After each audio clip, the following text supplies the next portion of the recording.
Baik, Jimmy Mania kembali lagi bersama dengan kami tentunya di Sprint MotoGP seri Sachsenring Jerman ya. Sebelum kita nanti melihat atau menyaksikan jalannya MotoGP Sprint, Pak Taufik, Kita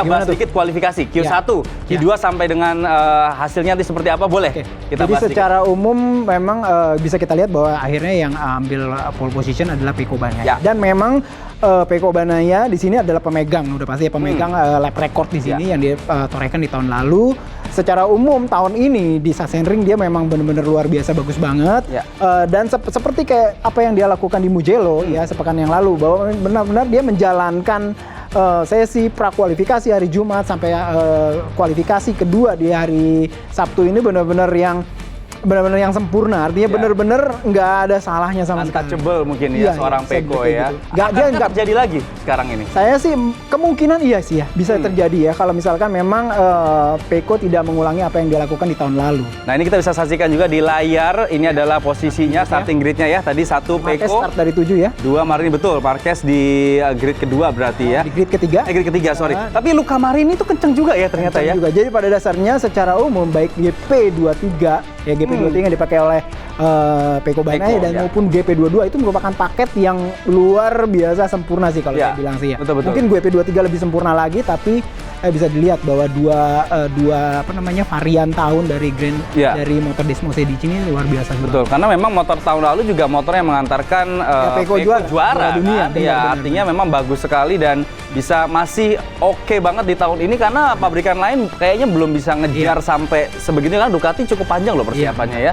Dan kita saksikan juga tentunya ada kejadian-kejadian yang luar biasa tidak mengenakan untuk Fabio Quartararo yang mengalami low side juga. Terus ada kayak Johann Zarco, kita lihat di kualifikasi yang kena sampai front end-nya copot lepas ya ketika dan itu di kejadian di titik itu tidak tidak hanya sekali kejadian loh. Ya, jadi sebenarnya kalau saya lihat sih memang yang kejadian sampai fatal itu kejadian dengan Johann Zarco ya di hari Jumat.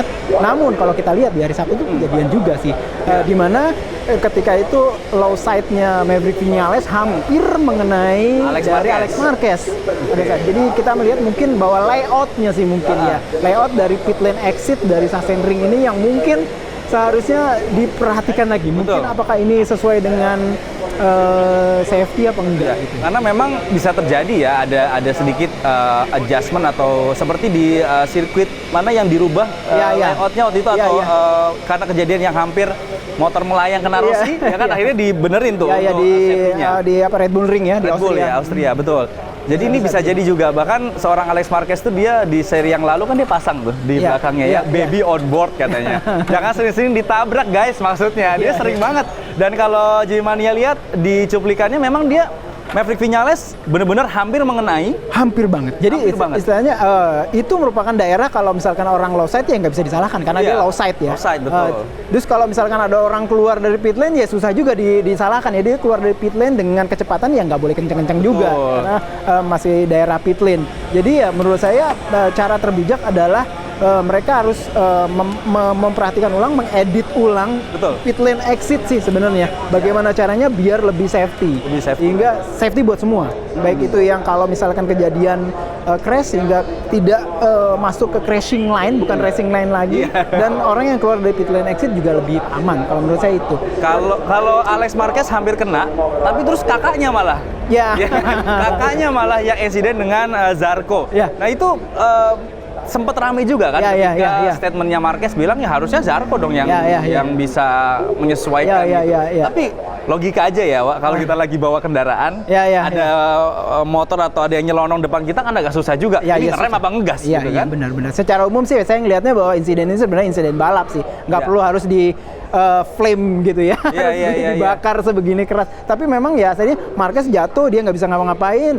Johann Zarco juga melihat sesuatu yang datang ke arah dia, ya mungkin refleks dia ngerem sehingga dia ya akhirnya kena juga. Tapi ya dua-duanya sih menurut saya sih nggak salah. Cuman yang memang menjadi highlight adalah ketika saat itu Marquez yang begitu tergesa-gesa sehingga sampai melihat Johann Zarco yang sedang jatuh. Betul itu aja sih mungkin. Jadi memang moral ya. Ya insiden lah ya, memang benar-benar kejadian yang tidak bisa dihindarkan. Tapi sambil kita menyaksikan juga ini Jorge Martin yang penampilannya cukup baik sekali di posisi 6 di starting grid. Dan anyway, untuk GP Mania yang Anda menyaksikan acara ini, Anda juga bisa lihat live reaction kita ya, di Motorsport Trans 7 dan juga di Instagram kita ya, official MotoGP T7. Ya, kita bisa live reaction, cuma memang untuk Anda yang mau menyaksikan live race itu hanya bisa melalui FTA ya, atau TV yang kalau gampangannya kalau Anda nonton TV-nya nggak pakai kuota deh. Kalau selama masih pakai kuota atau masih pakai internet, pasti akan diacak ya. Oke. Nah, kita kembali lagi, ini Brad Binder ya, gridnya di 9. Sebenarnya KTM tuh sekarang baik sekali loh, dia dipegang oleh Jack Miller juga ada di posisi ketiga. Ya, Brad Binder juga kencang sekali. Ada kemungkinan nggak dia sebagai pesaing dari Ducati? Iya, saya lihat memang secara umum seperti udah kita bahas juga sih sebenarnya pekan lalu, bahwa secara umum KTM tahun ini memang berubah banyak banget. Mulai dari engine yang berubah banget, firing order mereka mendekati Ducati sekarang. Walaupun memang secara sasis mereka masih pakai yang namanya sasis yang baja ya, steel itu. Namun ditambah lagi kerjasama mereka dengan Red Bull Advance juga bagus, artinya secara aerodinamika mereka bikin paket aerodinamika yang benar-benar terpadu, benar-benar bagus banget. Dan kalau kita bisa lihat memang secara SDM itu benar-benar Ducati banget. Sampai seorang Fabio Sterlacini yang merupakan former atau bekas dari tangan kanan Gigi Dall'Igna. Bisa bayangin blueprint atau cetak biru dari Desmosed dia sebenarnya udah pegang banget, ya. Udah apal banget. Ditambah lagi ada Dani Pedrosa di sana yang udah bertahun-tahun menciptakan motor yang bisa dikatakan motor champion nih.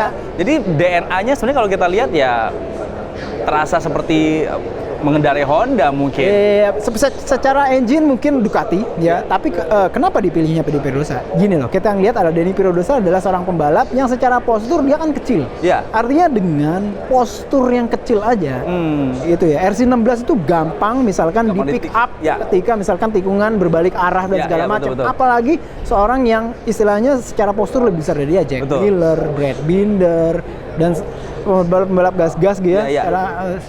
Secara umum postur tubuh memang kalau yang kecil aja bisa mudah membelokkan atau membalikan motor, dan logikanya kalau kita lihat memang kayak misalkan layout dari Sachsenringnya sendiri sih memang cukup pas ya, karena Sachsenring ini menarik nih. Sachsenring ini flowing ya, tapi pendek banget, cuma 1 menit 20-an detik doang kan. Kita udah balik lagi ke starting grid, tapi dia tuh sempit.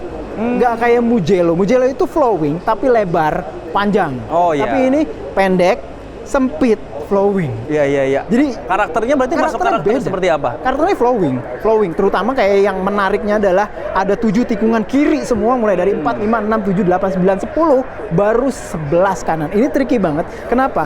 Pada saat dia nikung ke kiri terus, itu wall bagian kirinya itu panas dan wall bagian kanannya itu akan dingin. Pada saat ketika seorang pembalap itu salah mengantisipasi tikungan kanan, tikungan 11 itu bisa low side. Makanya terjadi banyak insiden juga di tikungan 11. Itulah salah satu alasannya. Nah, itu karena kita saksikan juga banyak low side terjadi ya. Fabio juga kalau nggak salah low side-nya ketiga kanan ya. Ketiga kanan. Hampir semuanya. Kalau nggak biasa atau nggak salah memprediksi di tikungan 11 itu dari tahun ke tahun, nggak hanya tahun ini aja sih. Mulai dari tahun-tahun lalu, karena memang secara umum begitu. Dan kita langsung masuk ke jalannya MotoGP Sprint, dan dari studio kami ucapkan GP Mania selamat menyaksikan.